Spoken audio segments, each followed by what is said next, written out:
Hello দর্শক, আসসালামু আলাইকুম। আশা করি সকলে ভালো আছেন। তো দর্শক, এই যে কলা গাছগুলো দেখতেছেন, এই কলা গাছগুলো আপনারা কিভাবে চাষ করবেন এবং এই কলা গাছ চাষ করার সহজ উপায় আমি আপনাদের বলে দিব। এভাবে যদি আপনারা কলা চাষ করতে পারেন তাহলে আপনাদের কখনো লস হবে না এবং আপনাদের কখনো লোকসান করতে হবে না কখনো। আপনারা চাইলেই কিন্তু ঘরে বসে আপনারা কলা চাষ করতে পারবেন খুব অনায়াসেই।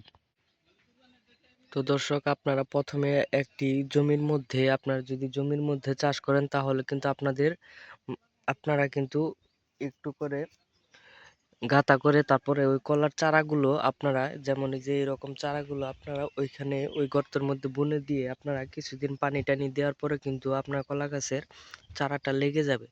লেগে যাওয়ার পরে আপনাদের বীজ দিতে হবে। কলা গাছের যে যাবতীয় বীজগুলো থাকে আপনারা দোকানদারের সাথে পরামর্শ করে অবশ্যই তাদের এর দেওয়া বীজগুলো এনে আপনারা কিন্তু বীজ দিয়ে দিবেন।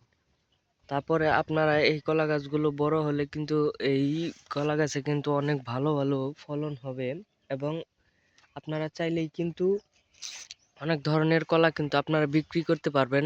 কলার কিছু জাত আছে, যেমন সাগর কলা, সপরি কলা এবং বিচি কলা। তো এই ধরনের কলা যদি আপনারা ৩ ধরনের কলা যদি আপনারা বুনতে পারবেন বা আরেকটি কলার জাত আছে আনাইজা কলা, এই ধরনের কলা যদি আপনারা বুনতে পারেন তাহলে কিন্তু আপনারা প্রচুর টাকা লাভ করতে পারবেন এবং খুব অনায়াসে লাভ করতে পারবেন। তো ধন্যবাদ সকলকে, সকলে ভালো থাকবেন। আসসালামু আলাইকুম।